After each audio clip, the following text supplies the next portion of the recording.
Doctora, y ahora sí estoy de anfitriona. Ahorita voy a compartir las PPTs. Ok, aquí estoy.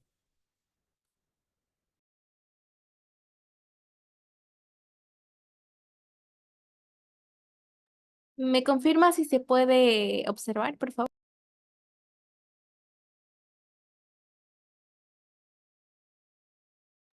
Sí, sí se ve. Ya.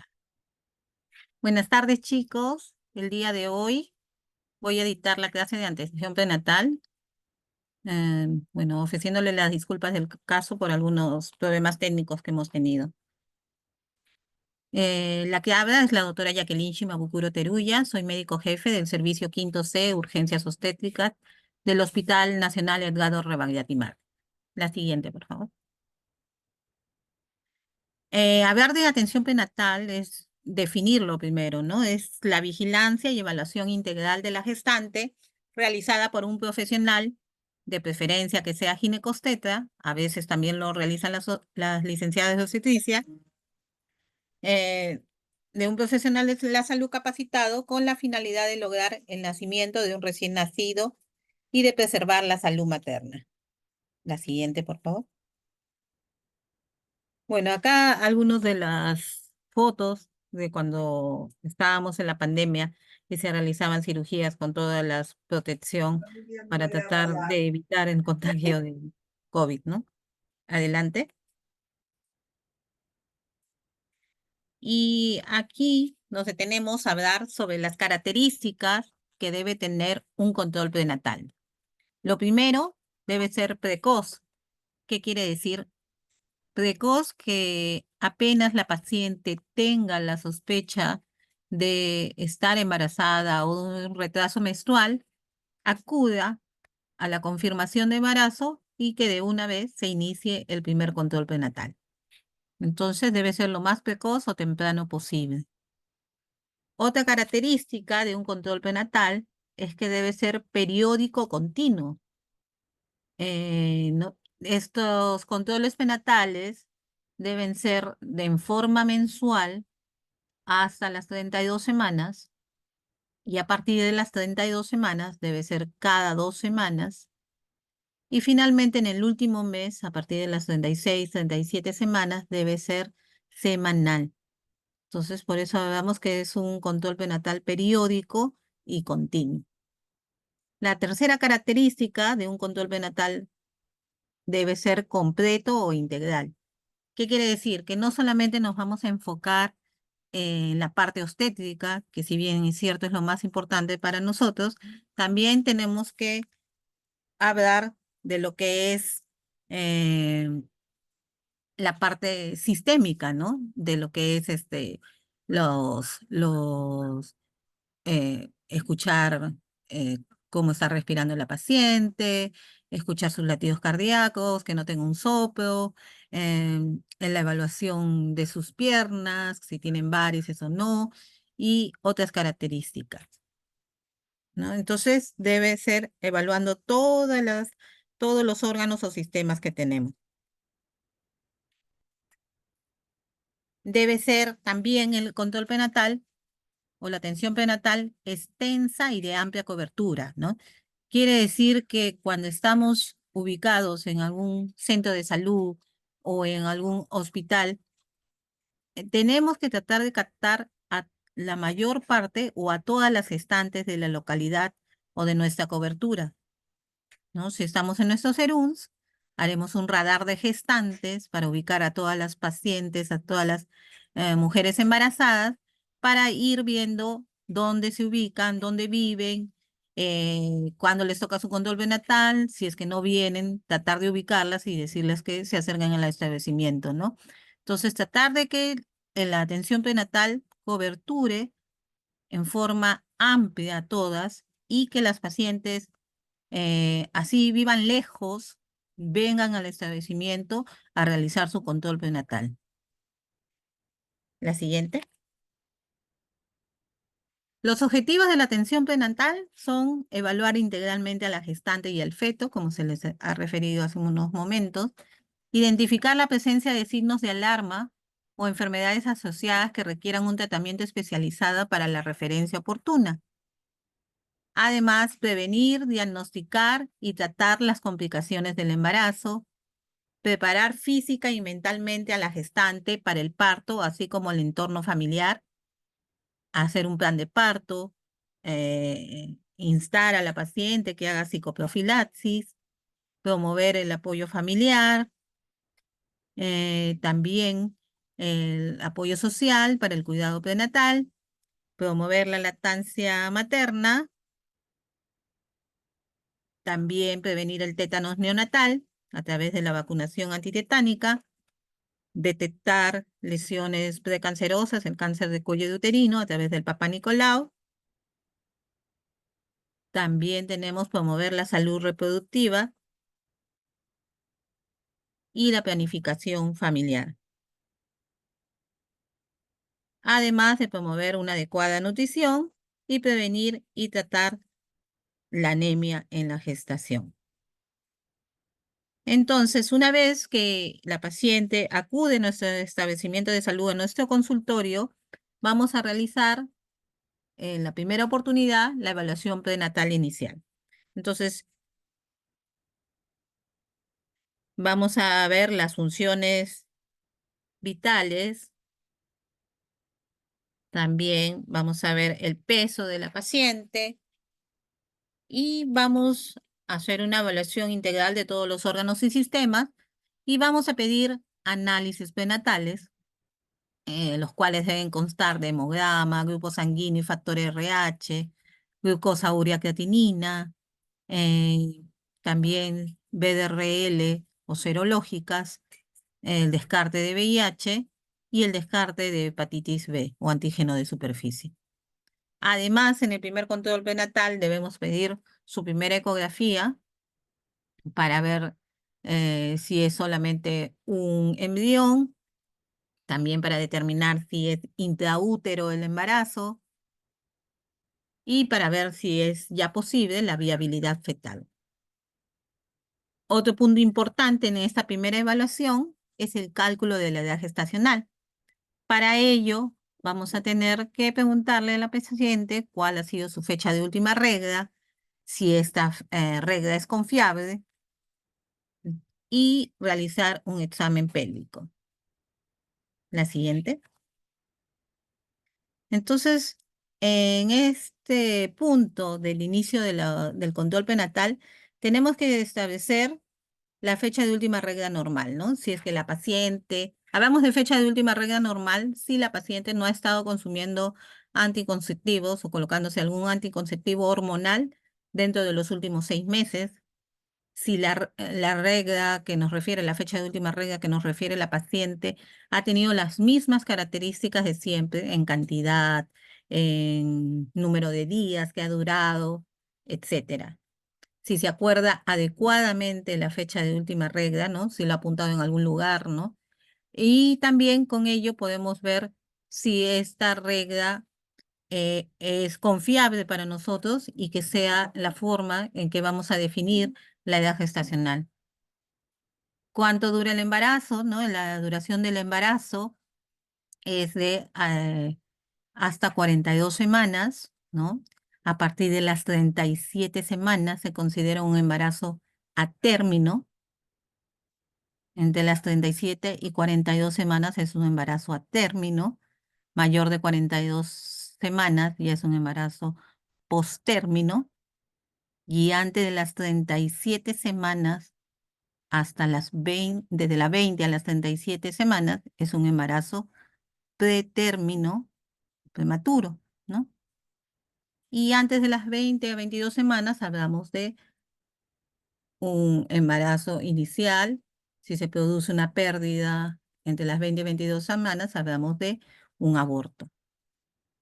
El parto, como ya sabemos, hay dos vías, ¿no? La más natural es el parto vaginal, es lo que debemos proponer y tratar de que se realice en las pacientes, y la otra vía es la cesárea, ¿no? Entonces, acá, bueno, la gestación a término, como les decía, entre las 37 a 42 semanas, pretérmino entre las 20 a 36 semanas, 6 días, y posttérmino mayor de 42 semanas. Otro punto importante es definir la fórmula obstétrica, ¿no? Acá está gesta 0 para 0000, ¿no? Entonces, cada uno de estos dígitos en la gesta son los números de gestaciones que ha tenido o tiene la paciente, ¿no? Acá va, en la primera, va considerada también el embarazo actual. En la P siguen 4 dígitos que vamos a colocar. El primero se refiere a un embarazo a término, el segundo a un embarazo pretérmino o prematuro, el el tercero indica abortos, enfermedad molar, y el último son los que viven actualmente, no nacidos vivos. La siguiente. Para calcular la fecha probable de partos, pues, supongo que ya muchos la están calculando, ¿no? En las prácticas. Y en la que vamos a utilizar principalmente, si bien la he puesto en el último, es la regla de Nagele. Al primer día de la última menstruación, se le suma 7 días y se restan 3 meses, ¿no? Esa es la forma que debemos calcular la fecha de última regla para calcular la fecha probable de parto, ¿no? Otras formas, otras fórmulas que tenemos es la regla de Pinar. El último día de la menstruación se le agregan 10 días y se retroceden 3 meses. Y la regla de Wall, al primer día de la última menstruación se le agregan 10 días y se retroceden 3 meses. Pero la más importante y la que deben recordar es la última, ¿no? La regla de Nagele. Entonces, al primer día de la última menstruación se le agregan 7 días y se retroceden o se restan 3 meses. La siguiente. Acá les estoy poniendo algunos casitos, ¿no? De fechas de última regla para que ustedes me calculen la fecha probable de parto. ¿Algún voluntario en el primero? Doctora, disculpe, en la regla de Mengele al final no se le suma un año más. A un año más dependiendo de qué mes te encuentres, ¿no? Dependiendo de qué mes sea, ¿no? Porque si son los primeros meses, ¿no? Hasta el tercer mes y no le tienes que agregar un año más.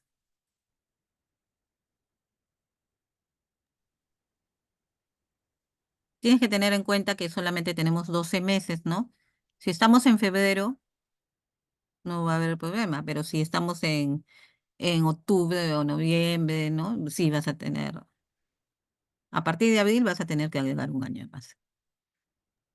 Ya, la fecha de última regla es el 5 de enero, por ejemplo, de este año. A ver, ¿algún voluntario? Yo, O ya doctora, estamos de sería acuerdo. el 12 de octubre. 12 de octubre, sí, del 2025, ¿no? Muy bien, Sebastián. A ver, otro voluntario para la segunda. Si la fecha de última regla es el 13 de octubre del año pasado, ¿no? Del 2024, ¿cuándo es su fecha probable de parto?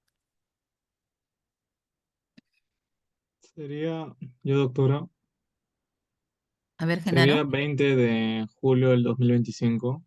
Sí, muy bien. Y el último casito, algún voluntario, el 22 de noviembre del 2024. 29 de agosto, doctora. 29 de agosto. Ya, muy bien, Dylan. La siguiente. Y acá, bueno, está la muestra, una foto de lo que es el centímetro de la OMS que utilizamos para medir la altura uterina. La siguiente. Y esa es la forma ideal que en el control prenatal debemos hacer la medición, ¿no? No, bueno, o cuando examinamos a una paciente obstétrica, ¿no? Apar- eh, ubicamos la sínfisis del pubis, ¿no? Ahí está en la parte izquierda de nosotros está la sínfisis del pubis, ¿no? Ese huesito. Y extendemos totalmente la cinta métrica, la colocamos entre nuestro dedo índice y mayor y estiramos toda la cinta y ubicamos el fondo uterino, ¿no? Tal como lo ven en la figura. La siguiente. Y acá esto es importante, ¿no? Lo que le decía a mis alumnos de práctica del día de hoy, ¿no? Si no tenemos ecografía, si no estamos muy seguros de cuánto tiempo tiene la mujer embarazada, podemos ayudarnos de la cinta métrica para saber más o menos cuántas semanas tiene, con una aproximación más o menos de 2 semanas, porque la medida en centímetros entre las 18 a 20 semanas correlacionan hasta las 32 semanas aproximadamente. Entonces, si medimos 28 centímetros, muy posiblemente esa paciente tenga 28 semanas, más o menos 2 centímetros. Entonces, acá vemos, ¿no? A 18 centímetros más o menos está entre la sínfisis del pubis y la mitad del ombligo, de la zona umbilical.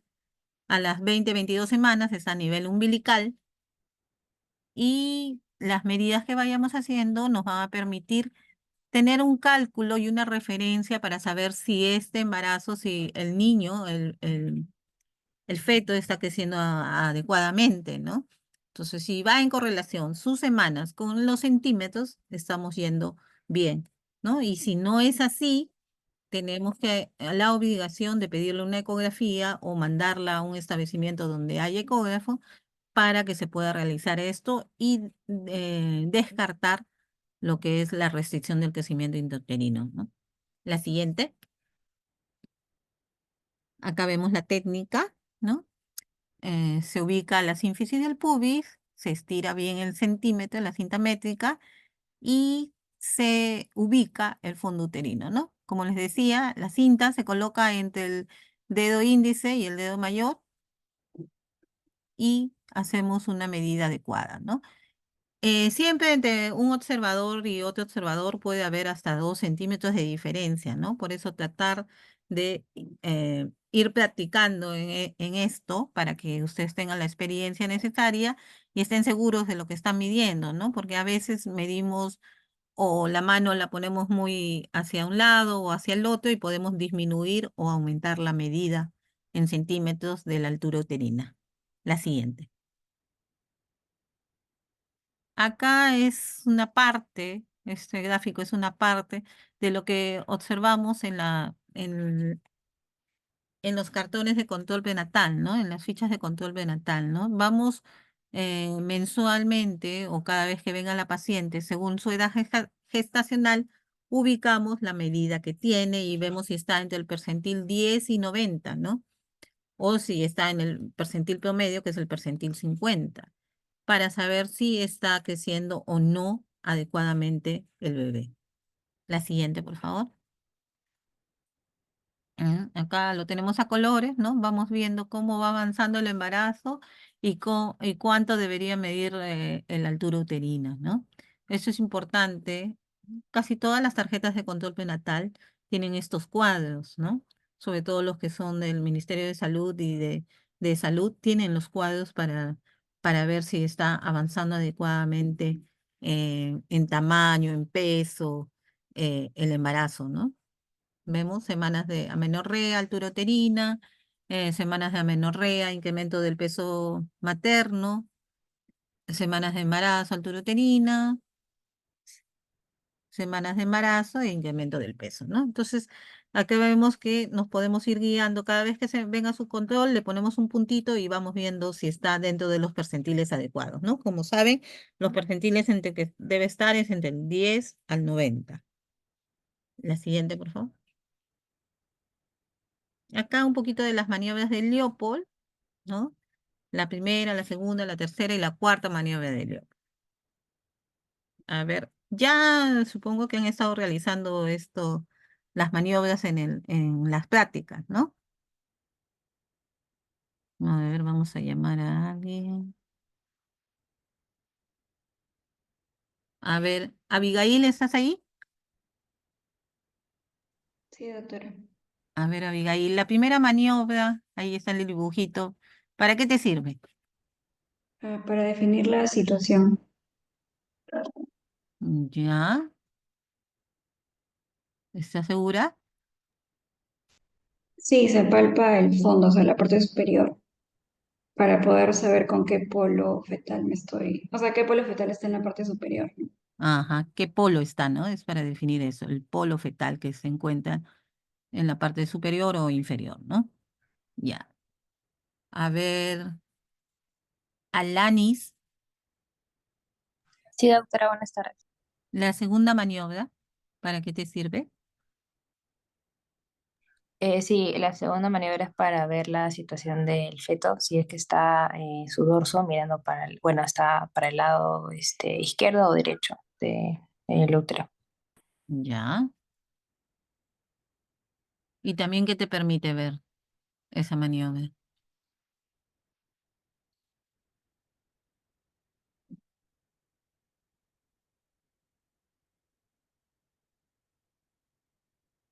Una es la situación y también nos permite ver hacia dónde está el dorso, ¿no? Sabiendo hacia dónde está el dorso, sabemos si está derecha, izquierda y también podemos saber si está atravesado o no el bebé, ¿no?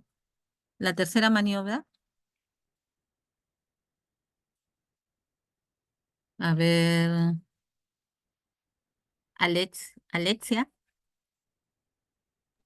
Sí, doctora, buenas tardes. Ajá. La tercera maniobra es la presentación, que es donde se palpa para poder localizar cómo se encuentra el feto, y también para ver si ha descendido o si ya está encajado.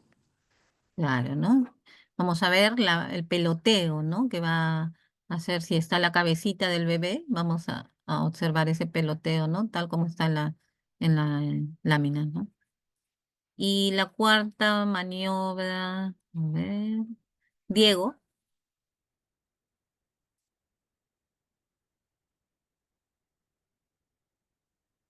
¿estás Diego?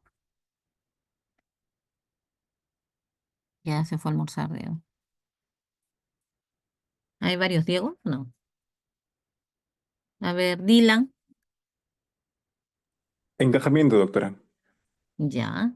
Y se hace una forma diferente, ¿no? Desde la parte superior de la paciente, ¿no? Hacia arriba y se introducen las manos hacia la pelvis tratando de ver si está encajado o no. Ya. Muy bien, esto siempre recuérdenlo porque siempre lo tienen que poner en sus evaluaciones obstétricas, ¿no? Situación, presentación y posición del bebé. Y encajamiento también, claro. La siguiente, por favor.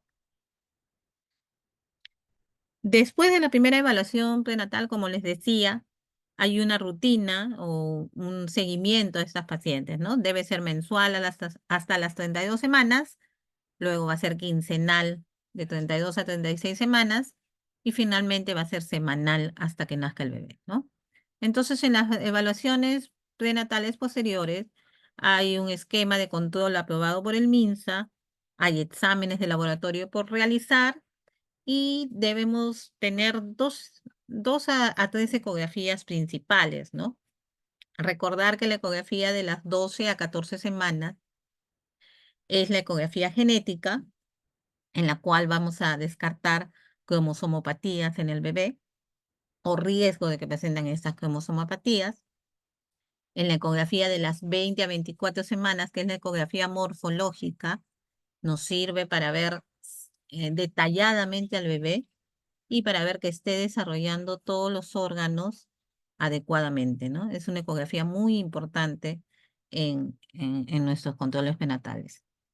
Y luego ya en el tercer trimestre, la última ecografía nos sirve para ver peso, nos sirve para ver también líquido amniótico, en qué ubicación está la placenta y hacer el perfil biofísico también. La siguiente. Acá algunas reglas para calcular la edad gestacional en base a la altura uterina. tenemos la regla de McDonald. La altura uterina que encontremos, lo multiplicamos por 8/7 y nos sale la edad gestacional, ¿no? Si, por ejemplo, ¿no? Ahí tenemos el ejemplo. Nos sale de altura uterina 22, lo multiplicamos por 8/7 y nos sale 25 semanas, un día. Otra regla que tenemos a disposición es la regla de Johnson-Touchet, que es el cálculo de peso fetal en base a la altura uterina. Teniendo en cuenta el K, que puede ser 11 o 12, dependiendo de si está encajada o no el bebé. Por 150, altura menos K por 155. Y nos da el ponderado fetal en gramos, ¿no? Estos son referenciales, ¿no? Antes se utilizaba mucho, pero ya cada vez lo utilizamos menos, ¿no? Siempre nos quedamos con el cálculo de la edad gestacional por la regla de Nael. Y básicamente es a partir de ahí hacemos nuestro cálculo de edad gestacional, ¿no? La siguiente. Ahora vamos a tratar un tema que es el enfoque de riesgo, ¿no? Como vemos, cuando hacemos un control prenatal, una de las principales, de los principales objetivos, del principal objetivo, es tener un enfoque de riesgo. ¿Qué quiere decir? Identificar si la paciente tiene riesgo de alguna enfermedad, riesgo de complicaciones, y vamos a ir ubicándolos y haciendo las respectivas, de repente, referencia o contrarreferencia, según sea el caso. La siguiente. Bueno, hablamos de alto riesgo obstétrico, aquellas pacientes que pudieran tener cualquiera de estas listas, ¿no? Hay muchos más factores de riesgo, pero acá algunos de los más importantes que traducen que la paciente va a tener un alto riesgo obstétrico.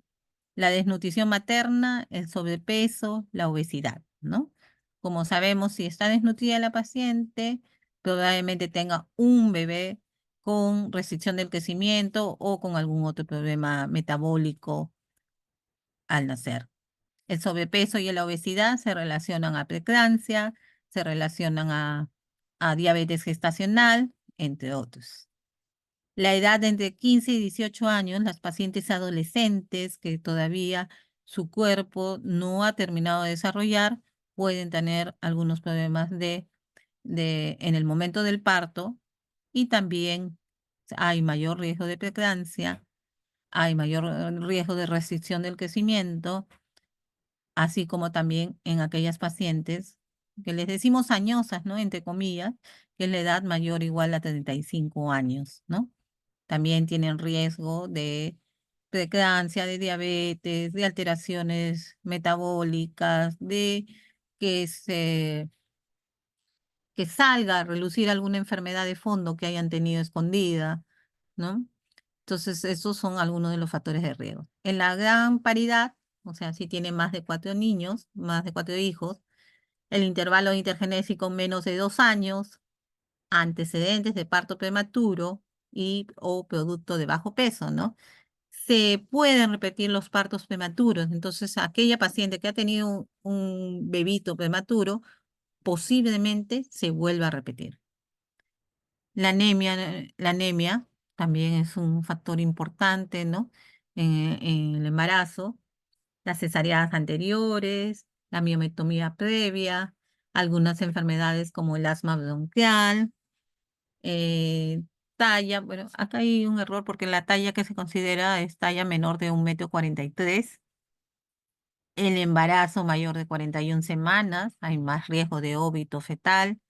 El embarazo múltiple, trastornos mentales, retraso mental, madre RH no sensibilizada, RH negativa no sensibilizada, paciente con peso menor de 45 kilogramos, sin control prenatal o inicio de controles a partir del tercer trimestre, amenazas de aborto, pacientes que han sido sometidas a procesos de fertilización, sífilis no tratada, enfermedades convulsivas, pobreza extrema, maltrato doméstico, embarazo no deseado, displasias o lesiones intraepiteliales de bajo o alto grado o cáncer de cuello del útero.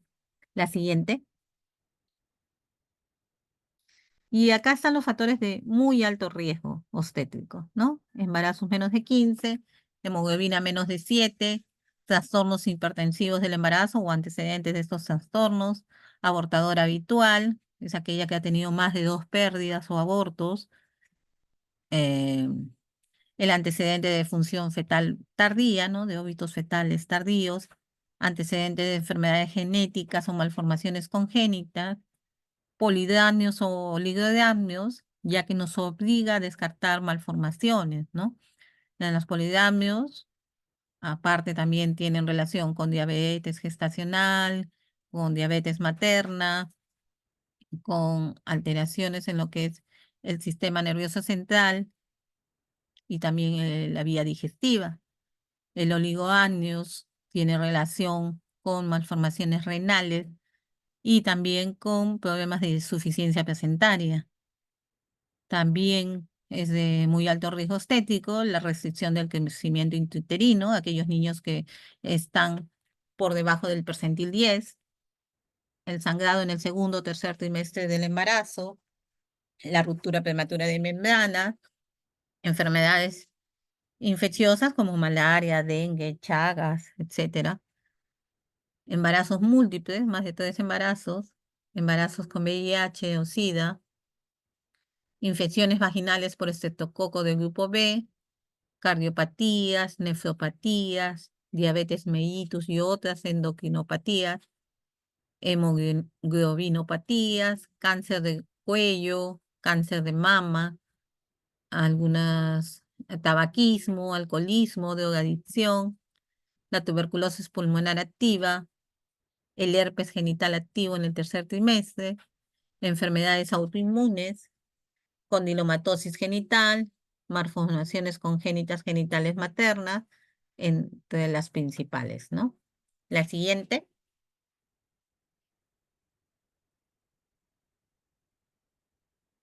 Bueno, acá vamos a tratar un poco de lo que nos pide el sílabus y es la resolución ministerial por la cual el MINSA o el Ministerio de Salud en el año 2013 establece cuál debe ser o cómo se debe realizar un adecuado control prenatal. La siguiente. ¿No? Entonces acá está la norma técnica de la salud para la atención integral de la salud materna, que forma parte integrante de esta resolución. La siguiente. Y bueno, acá vamos a recalcar algunos puntos nomás. Cumplir con lo establecido en las normas para lograr que cada gestante reciba como mínimo 6 atenciones prenatales. Se dice que hay un adecuado control prenatal cuando tienes más de 6 atenciones prenatales, de las cuales por lo menos la primera o segunda atención debe ser realizada por profesional médico ginecobstetra. En su ausencia, se puede realizar por cualquier médico cirujano con la finalidad de realizar el examen físico general, minucioso y detectando alguna patología que pudiera complicar el embarazo a posterior, ¿no? Entonces, como ustedes están viendo, la norma indica que el primero o segundo control prenatal debería ser visto por el médico ginecobstetra o si no cuentan con médico ginecobstetra, el médico cirujano, ¿no? Entonces, ahí estamos involucrados todos, ¿no? Ustedes cuando terminen la universidad se van a sus ERUNS y la gestante debería pasar siempre. En la primera vez o la segunda vez debe pasar con ustedes para que ustedes puedan hacer una evaluación adecuada de que la paciente está en buenas condiciones físicas y sin ninguna patología que pueda complicar en la gestación. El siguiente. Los establecimientos de salud público del primer nivel de atención deben identificar y captar al 100% de las gestantes de su comunidad. Es lo que les decía, ¿no? Cuando ustedes estén en sus SERUNS, deben hacer un mapeo radar de gestantes, ¿no? En el cual vigilan dónde vive la gestante y también vigilan por qué no ha venido la gestante a hacer su control prenatal, ¿no? Entonces, todo eso es una parte importante de prevención de la muerte fetal y de la muerte materna, ¿no? Y otro punto importante es garantizar la atención del parto complicado normal y el manejo de las emergencias obstétricas por personal médico ginecobstetra, médico cirujano, y si es que no existe un médico cirujano, ya lo haría la obstetriz, ¿no? Según corresponde y de acuerdo al nivel de complejidad del establecimiento. En ausencia del personal de salud, el personal debe realizar la estabilización y derivación inmediata, considerando los riesgos y medidas de prevención en relación al producto de la concepción. La siguiente.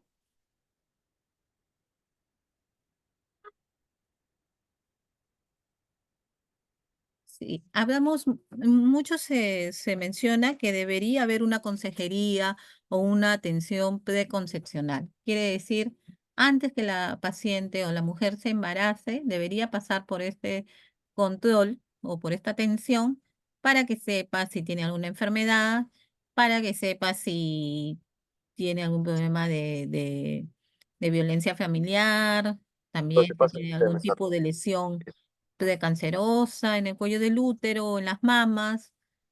También revisar que los métodos anticonceptivos, los proyectos de vida y de salud reproductiva que tienen, e iniciar el suplemento con ácido fólico. La siguiente, por favor. Bueno, acá están algunas de las cosas que hemos estado conversando a lo largo de la ponencia. La siguiente. Y bueno, acá menciona la norma técnica que la primera consulta de atención prenatal debe tener una duración no menor de 30 minutos y en las consultas de seguimiento debe durar no menos de 15 minutos, que debe ser realizada por el médico ginecobstetra, el médico cirujano o la obstetriz si es que no hay médico, ¿no? Toda complicación de embarazo detectada en cualquier momento de la atención debe ser atendida por el médico ginecobstetra y si no hay el nivel de complejidad en el establecimiento que estamos atendiendo, hay que derivar a la paciente, ¿no? Brindar educación a la mujer gestante, su familia y comunidad sobre cuidados durante la gestación, parto y puerperio. Brindar educación sobre la identificación de signos de alarma durante la gestación, el parto y el puerperio. La siguiente, por favor.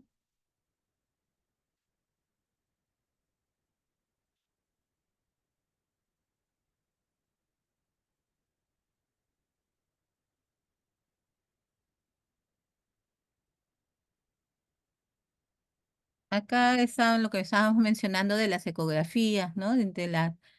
Bueno, ahora se ve que es mejor hacer la ecografía genética entre las 12 a 14 semanas, ¿no? Inicialmente se pedía solamente entre las 10 a 14 semanas, pero es mejor esperar que avance un poco en la gestación y hacerla entre las 12 a 14 semanas. Y los exámenes que vamos a pedir dependiendo de los casos, ¿no? De la prueba de Kuhn, si se trata de una paciente con RH negativo, ¿no? Y también el control de glicemia, ¿no? Si tenemos una paciente que en sus exámenes iniciales tienen una glicemia de 92, es lo que está refiriendo ahora las nuevas guías y protocolos. Sin embargo, la del MINSA decía 106. Deberíamos pedir un test de tolerancia oral a la glucosa. La siguiente. Bueno, también no olvidemos la importancia del ácido fólico para prevenir malformaciones del sistema nervioso central. También el uso de sulfato ferroso, el complemento, para evitar la anemia en la gestante. Y también es bueno prescribir calcio a partir del segundo trimestre. La siguiente.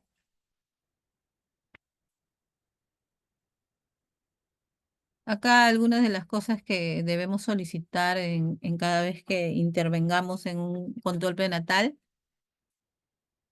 La siguiente. Y acá hay un resumen de lo que deberíamos más o menos evaluar durante las diferentes consultas que tenga la paciente, ¿no? ¿Qué debemos pedir? ¿Qué no debemos pedir? ¿Y qué debemos hacer, no? Y mínimo e ideal sería tener más de 6 controles prenatales, ¿no? Mínimo 6 controles. La siguiente. Acá algunas fotos de la sala de espera del hospital y los consultorios de obstetricia del Hospital Rebagliati. La siguiente. Acá algunas imágenes de la pandemia, cuando el control prenatal hacíamos con ese cuadradito o cubil que poníamos supuestamente para protegernos del contacto con las secreciones de la paciente, ¿no? La siguiente. Y en todo consultorio, o en todo donde brindemos atención prenatal, básico es tener nuestra balanza y esta también que tenga tallímetro, ¿no? O tener un tallímetro aparte, ¿no? Pero es importante tener balanza y tallímetro. La siguiente, ¿no? Acá la balanza. Estas balanzas son más exactas, ¿no? La siguiente. Otro punto importante dentro del control prenatal es la inmunización, ¿no? Las vacunas que debemos brindar a las pacientes, ¿no? Hepatitis B, influenza, difteria, tétanos, y la que actualmente se utiliza más es la triple, ¿no? Tétanos, difteria y pertussis, ¿no? Que protege de 3 enfermedades en una sola vacuna. Se coloca a partir de la semana 27 a la semana 36 de gestación. La siguiente. El bienestar fetal, también debemos evaluar, ¿no? Los movimientos fetales, siempre decirle a la paciente que su bebé se debe mover más de 10 veces al día.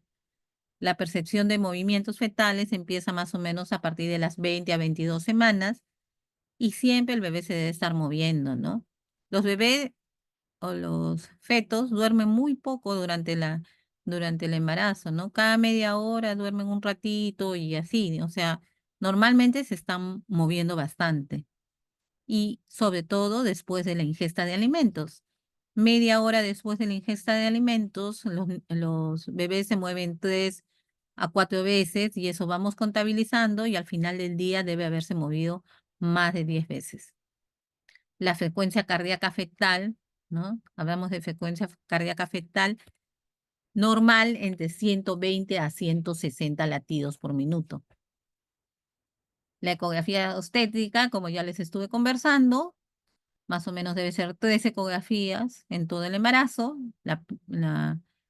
Una de las más importantes, la ecografía genética, después la ecografía morfológica y la ecografía al final de la gestación para evaluar peso y bienestar fetal.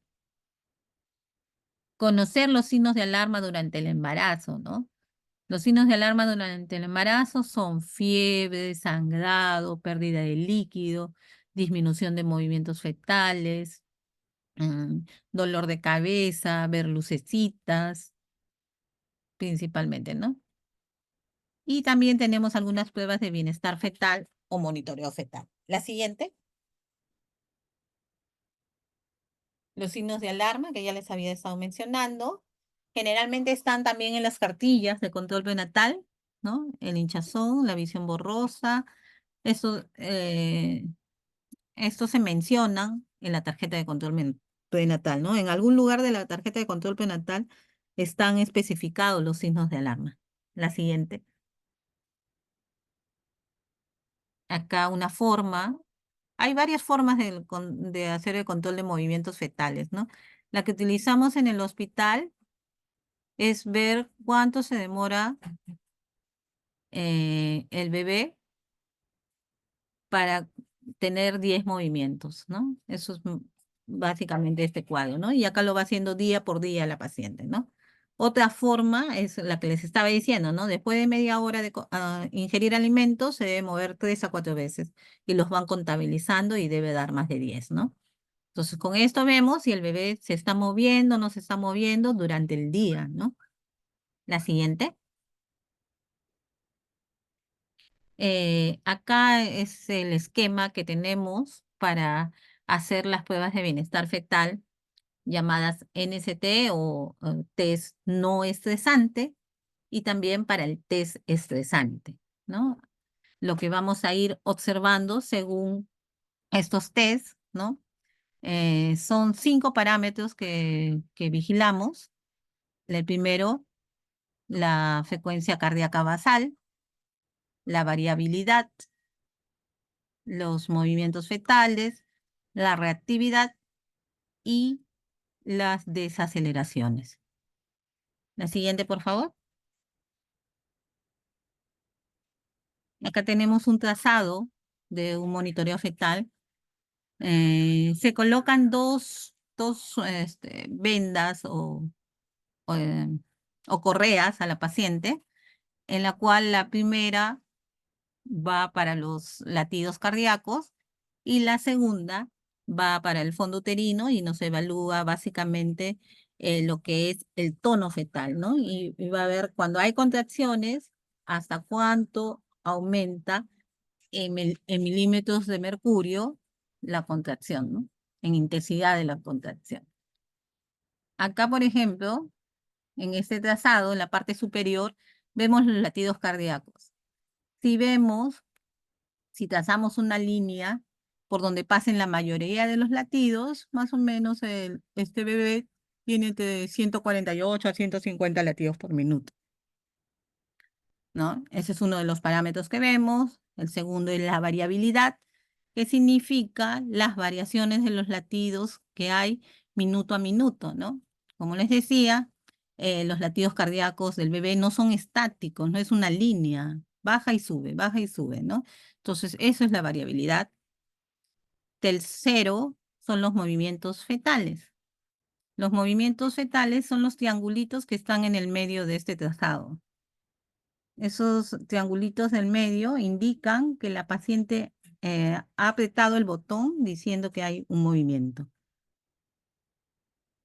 Y lo otro que evaluamos es la reactividad fetal.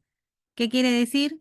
Que con cada movimiento que realiza el bebé, acelera su corazón, ¿no? Entonces va a haber un aumento de los latidos cardíacos y lo vemos en esos cerritos que se forman en la gráfica, ¿no? Superior, en la gráfica superior. Y también lo que vemos son desaceleraciones, ¿no? Es la bajada de los latidos cardíacos a menos de 110 relacionada a contracción o no.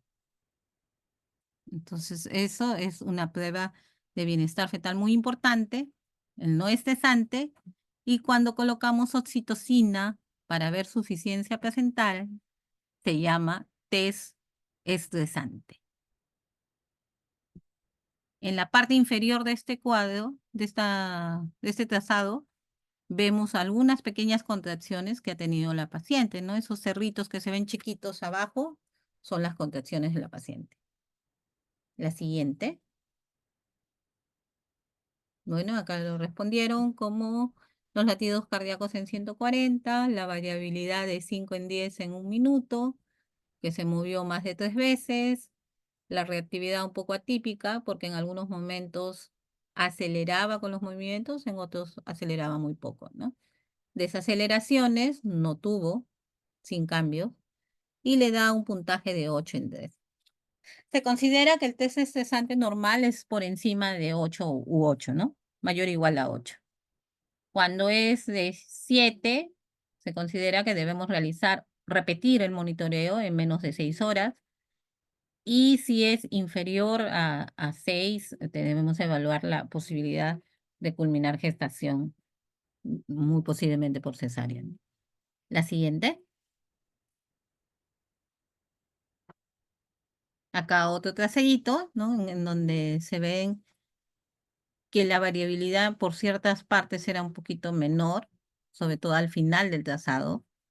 Y también que hay pequeños cerritos y poco movimiento aparentemente. Solamente se ven 3 triangulitos abajo que refieren 3 movimientos. Y en la parte inferior vemos las contracciones, ¿no? Esos cerritos que se ven abajito, ¿no? Que llegan hasta 75 milímetros de mercurio algunas contracciones. La siguiente.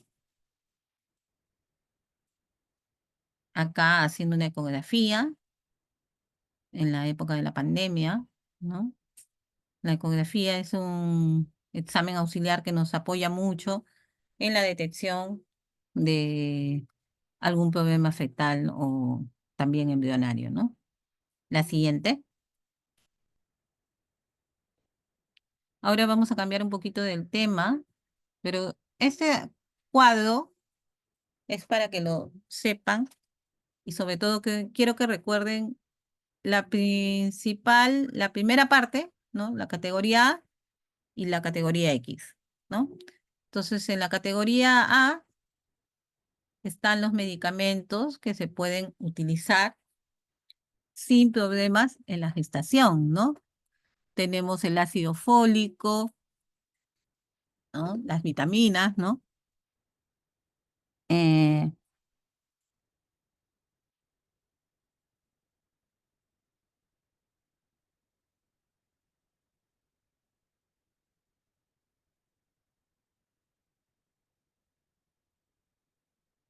tenemos el sulfato ferroso, ¿no? Que son vitaminas que se pueden utilizar sin mayor problema durante el embarazo. Después, la categoría B, no hay riesgos descritos para el feto humano, pero algunos estudios no han mostrado riesgos teratogénicos en animales, pero no hay estudios controlados en mujeres embarazadas. Entonces, ¿se pueden utilizar? Sí, se pueden utilizar. Tenemos algunos antibióticos de la familia de las penicilinas, las cefalosporinas, la eritromicina, ¿no? La nitrofurantoína, la insulina también. Ahora sí, este cuadro ya, la ranitidina ya no se utiliza, el dimeridinato sí, y la cetiricina, ¿no? Son algunos de los medicamentos que podemos utilizar con cierta confianza durante la gestación. En la categoría C caen los que no pueden descartarse riesgos fetales, ¿no? Tenemos los aminoglucósidos, las quinolonas, las sulfas, algunos corticoides, la codeína y algunos AINES según el trimestre que esté la gestación, ¿no? La categoría D, hay indicios de riesgo fetal, como con el uso de alprazolam, diazepam, carbamazepina, estreptomicina, fenitoína, fenobarbital. Y aquellos que están totalmente contraindicados en el embarazo, tenemos la atorvastatina, el clomifeno, los anticonceptivos orales combinados, la terapia de reemplazo hormonal, ¿m? También algunas sustancias que se utilizan en el acné, como la isotretinoína, también anticoagulantes como la warfarina y la vitamina vitamina A en altas dosis.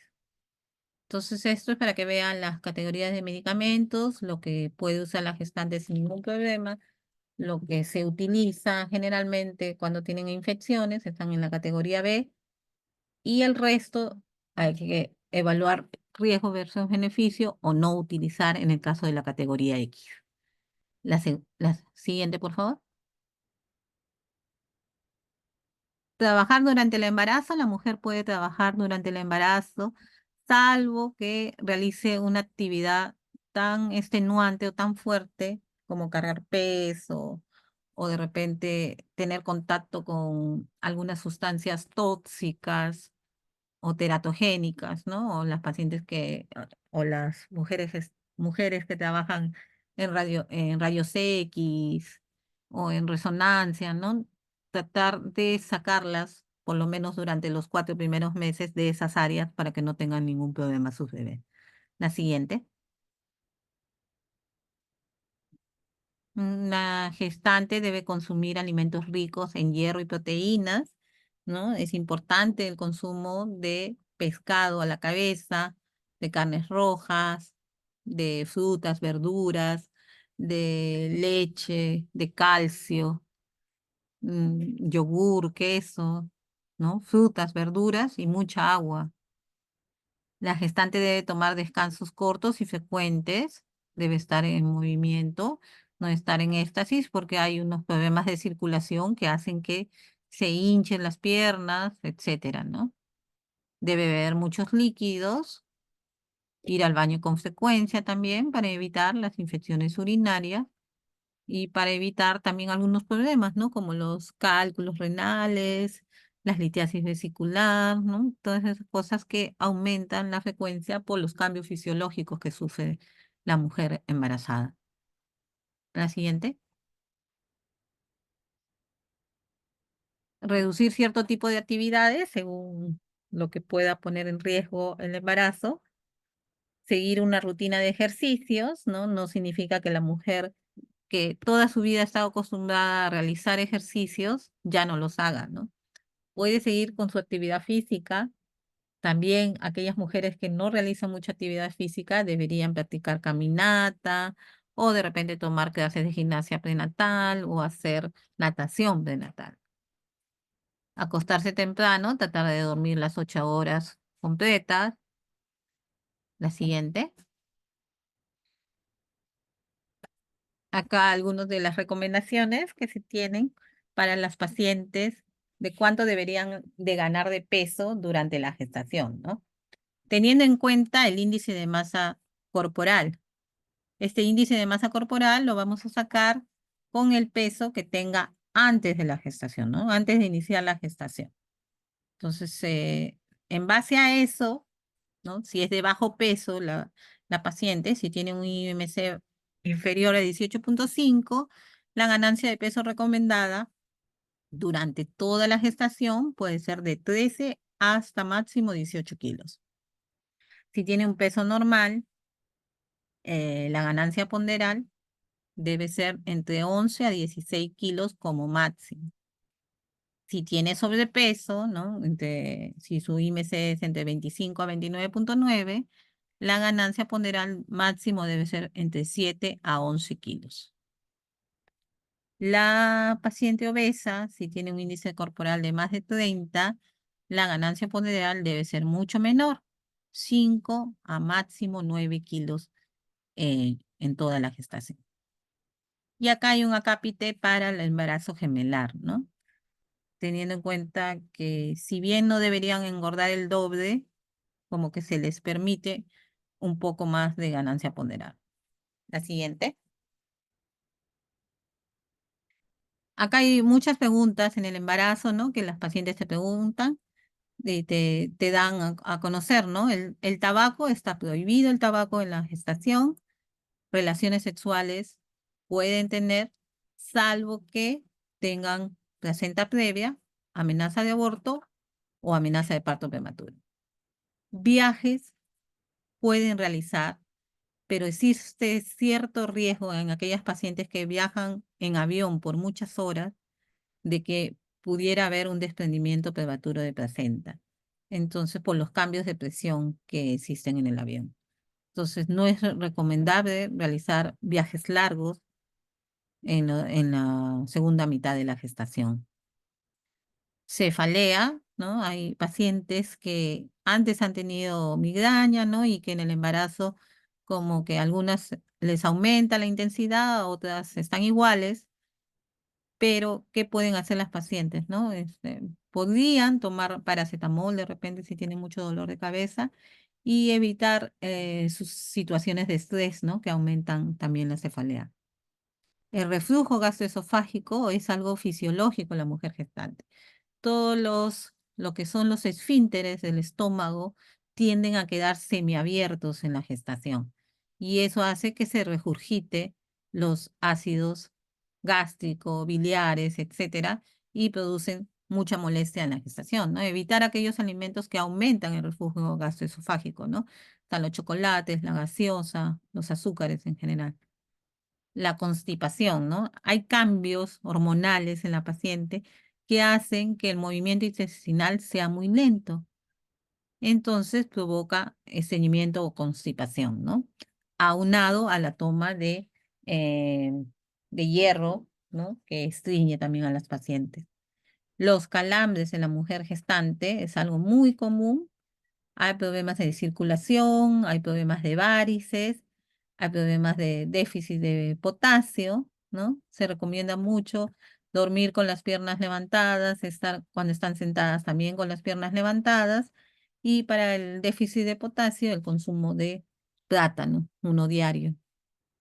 Dolores lumbares, ¿no? Hay una lordosis fisiológica, una curvatura fisiológica en la gestación que provoca acentuación de aquellas patologías que tengamos en la columna o también ciertas molestias, ¿no? Como la ciatalgia, que pueden producir bastante dolor en la gestación. Nos podría ayudar quizás algún tipo de ejercicio de estiramiento, la natación también puede colaborar o los medios físicos. Las venas varicosas, ¿no? Es algo frecuente en la gestación, como se les dijo, hay problemas de circulación que hacen que estas varices aumenten, ¿no? Las hemorroides también, que son varices a nivel de, del ano recto. El flujo vaginal también aumenta, hay cierto aumento de secreciones y también hay disminución de las defensas vaginales que provocan que aumenten las infecciones vaginales. Y sobre psicoprofilaxis, se puede empezar a hacer los ejercicios de psicoprofilaxis para saber cómo respirar, cómo va a ser el parto. También nos enseñan a lo que es lactancia materna, a lo que es cómo bañar al bebé y ciertos tips que van a ayudar mucho a la mujer en el momento del parto. La siguiente. Bueno, las náuseas y los vómitos son muy comunes en el primer trimestre del embarazo. ¿Qué podemos hacer? Evitar todo lo que desencadena las náuseas, ¿no?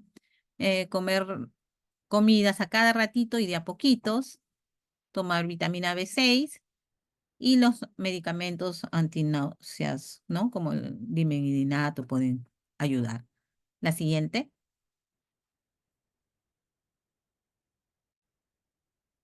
Finalmente, vamos a ver solamente un poquito de este sistema informático perinatal, que es un gran sistema que se ha realizado desde el año 1983, que nos permite tener una base de datos muy grande en todo lo que es embarazo y gestación, factores de riesgo, que nos permite y nos ayuda a tomar decisiones en los diferentes niveles de atención en la mujer gestante en los países de América Latina y el Caribe, ¿no?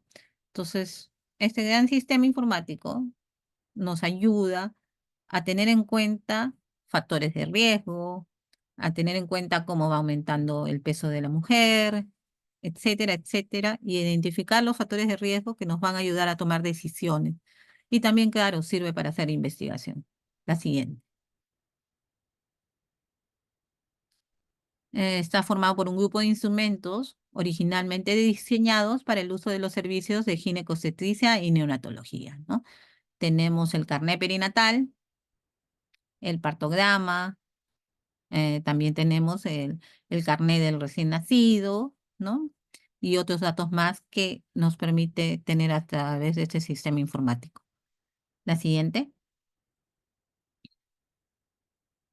Objetivos del sistema informático perinatal es servir de base para planificar la atención, verificar y seguir la implementación de prácticas basadas en evidencia, unificar la recolección de datos adoptando normas, facilitar la comunicación entre los diferentes niveles, obtener localmente estadísticas confiables, favorecer el cumplimiento de las normas, facilitar la capacitación del personal de salud, registrar datos de interés legal, facilitar la auditoría, caracterizar a la población asistida, evaluar la calidad de atención, categorizar problemas y por supuesto realizar investigaciones epidemiológicas. La siguiente. Bueno, acá es una historia clínica perinatal, ¿no? Donde, bueno, esta está blanco y negro, ¿no? Pero hay puntos amarillos y rojos que nos dan alertas de factores de riesgo de las pacientes, ¿no? La siguiente. Esto es parte de la historia clínica perinatal, ¿no? Es muy parecido a lo que tiene la paciente en su carnet. Está en esta segunda parte, ¿no? La siguiente. La siguiente. Acá un poco más de cerca, a ver que puedan ver de qué consta. Y ese es el carnet perinatal, ¿no? Acá vamos viendo, ¿no? Amarillo es lo que nos debe llamar mayor atención, ¿no? Y en cada columna vemos cómo se va haciendo la información de cada control, cómo va la edad gestacional, el peso, la presión arterial, la altura uterina, los latidos cardíacos fetales, los movimientos, ¿no? Y también en la tarjeta ponemos los exámenes auxiliares que hemos pedido a la paciente, ¿no? Por un costadito podemos poner las ecografías, también podemos poner todos los datos del laboratorio que tenemos, y un punto importantísimo es la fecha de última regla y la fecha probable de parto, ¿no? La siguiente. El carnet perinatal, en la parte posterior a este, ahí están los signos de alarma, las curvas de alerta, ¿no?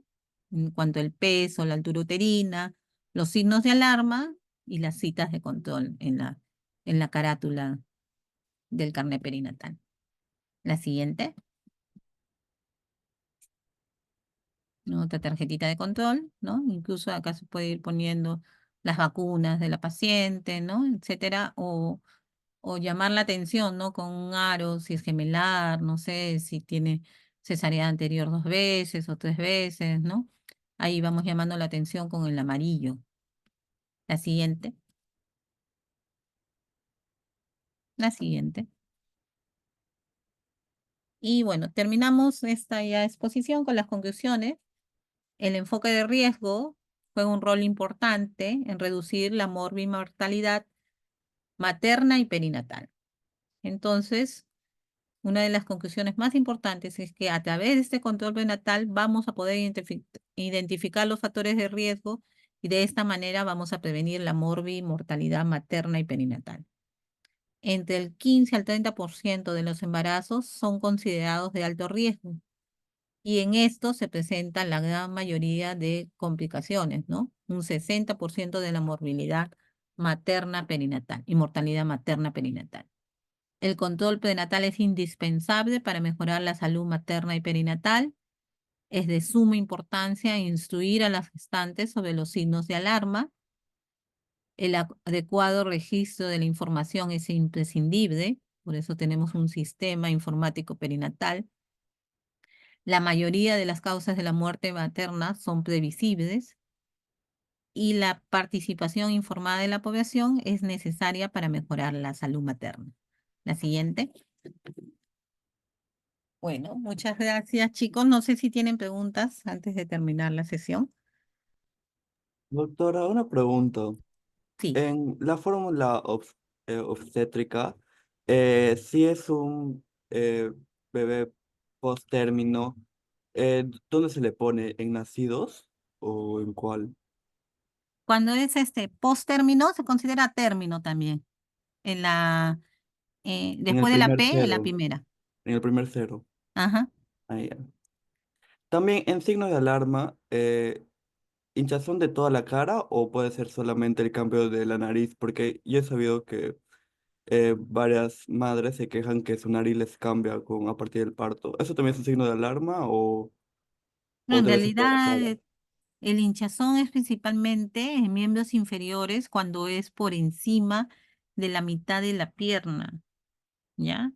Entre la rodilla, o sea, se pueden hinchar los talones, se pueden hinchar hasta la mitad de la pierna, pero de la parte media de la pierna para arriba no se debería hinchar una paciente, ¿ya?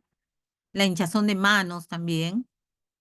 Si generalmente las pacientes vienen y te dicen que tienen hinchazón, primero veamos cuánto ha aumentado de peso, ¿no? Porque a veces más que hinchazón es el aumento de peso, ¿no? Lo que les hace parecer que estuvieran hinchadas, pero en realidad es lo que han engordado, ¿no? Y después fijarnos bien hasta dónde llega el hinchazón en las piernas. Si pasa de la mitad superior de la pierna, entonces tenemos que hacer descarte de preeclampsia, de hipertensión, ¿no? De estas enfermedades. También lo que se puede hinchar, pero ya cuando está hinchado todo el cuerpo, es la cara, ¿no? Ya esa paciente ya está en anastarca, ¿no? Un hinchazón general. Ujú. Está bien, doctora, gracias.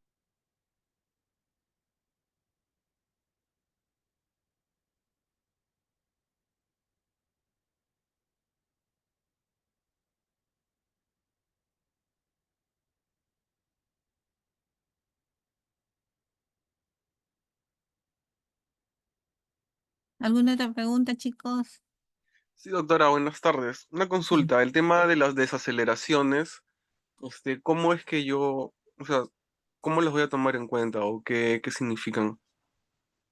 Las desaceleraciones quiere decir que disminuyen los latidos cardíacos fetales en menos de 110, ¿ya? Si está por debajo de 110, vamos a evaluar en qué momento se presenta. Se presenta con contracción, ¿no? Si es en espejo, o sea, los latidos, la contracción está en todo su auge y hay una bajada profunda de los latidos cardíacos, eso es una señal de que el bebé está mal, ¿ya? Eso es lo más importante, ese tipo de desaceleraciones. Las desaceleraciones por cordón, por circular de cordón o doble, ¿no? Por distocia funicular, son desaceleraciones que van entre las contracciones, ¿ya?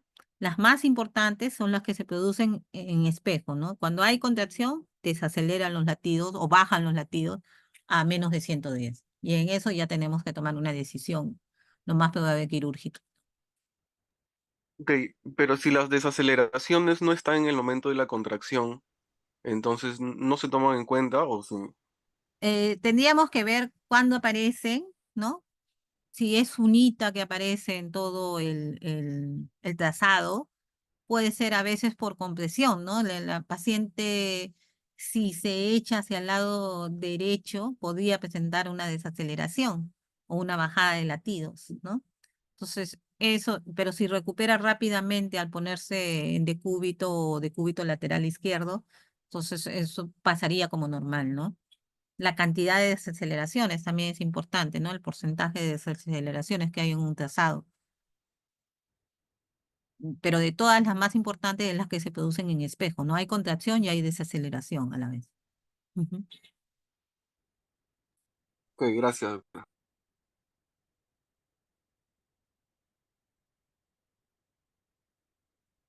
Doctora, una última pregunta. ¿Cuál? Em, No te Respecto escucho mucho.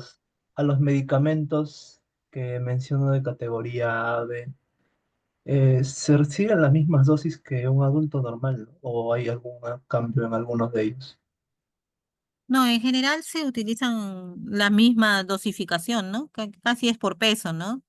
Pero no hay mayor cambio en eso, ¿no? Lo que no se puede utilizar en gestación, generalmente no utilizamos, son algunos antibióticos, ¿no? Como las quinolonas, las sulfas, los aminoglucósidos con mucho cuidado porque son ototóxicos para los bebés, ¿no?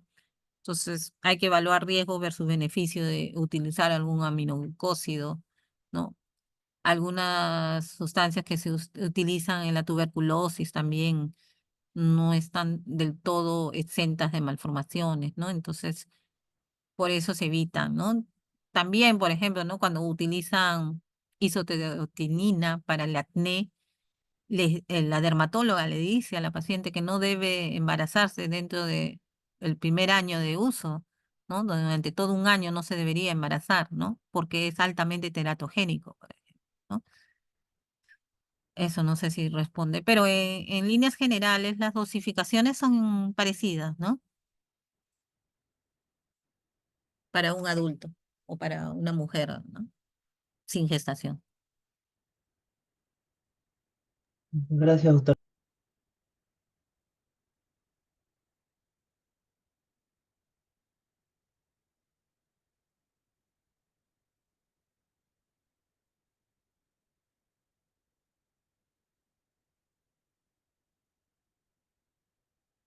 Bueno, finalmente recordarles que esta clase es bastante importante para nuestra formación, ¿no? Cada uno cuando se vaya a sus seruns o esté solo ante una gestante, debe hacer un adecuado control prenatal porque vamos a ser los primeros que nos demos cuenta de que algo le puede pasar a la paciente o algo ya le está pasando a la paciente, ¿no? Y poder hacer las derivaciones o las referencias necesarias para salvaguardar lo que es el recién nacido, el bebé y la mamá, ¿no? Entonces, no nos quedemos con las pacientes, sino si vemos que hay un factor de riesgo para su seguridad y de la paciente, es mejor derivarla a un establecimiento de mayor complejidad, ¿no? Porque al momento de la emergencia va a ser bien difícil resolverla si no contamos con todos los medios, ¿no?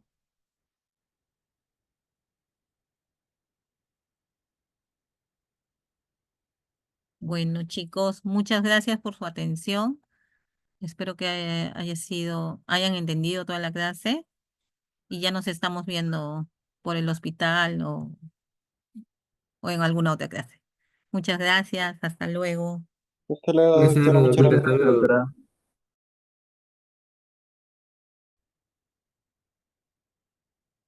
Gracias, Alessandra.